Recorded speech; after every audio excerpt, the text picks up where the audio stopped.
У Гомелі зафіксавана першае ў гэтым сезоне дарожна-транспартнае здарэнне з удзелам электрасамаката. Пацярпелі двое падлеткаў 15 і 17 гадоў. Сутыкненне адбылося ўвечары 21 сакавіка на вуліцы Савецкай.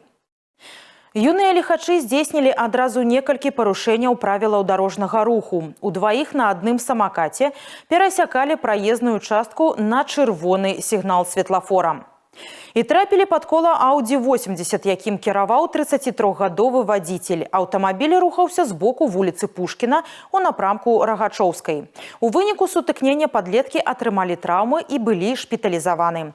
Па факце здарэння у Гомельскім абласным упраўленні ДАІ правялі рабочую нараду з удзелам кіраўніцтва горада і прадстаўнікоў кікшерынгавых кампаній. Внесены предложения о корректировке решения Гомельского городского исполнительного комитета по порядку использования средств персональной мобильности в части скоростных ограничений, в том числе при передвижении через пешеходные переходы, как регулируемые, так и нерегулируемые, а также мест для стоянки средств персональной мобильности. Было принято решение о том, что в срок до 10 апреля будут внесены корректировки в решение Гомельского горосполкома, а также на текущей неделе будут внесены изменения в Google карты в части ограничения скорости движения на средствах персональной мобильности. Ближайшая неделя будет довольно активной. Мы будем вносить изменения на карту покрытия города Гомеля.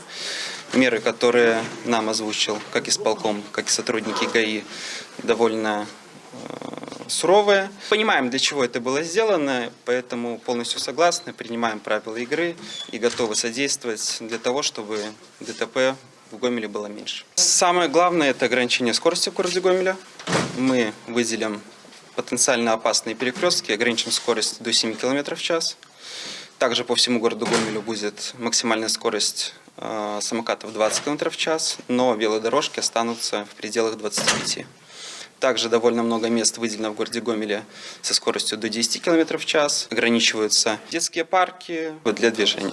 Спецыялісты звяртаюцца з просьбай да бацькоў растлумачыць дзецям асноўныя правілы бяспечных паводзінаў. Перад пераходам дарогі спыніцца, пераканацца, што вадзіцелі вас заўважылі і прапускаюць, і толькі потым ісці.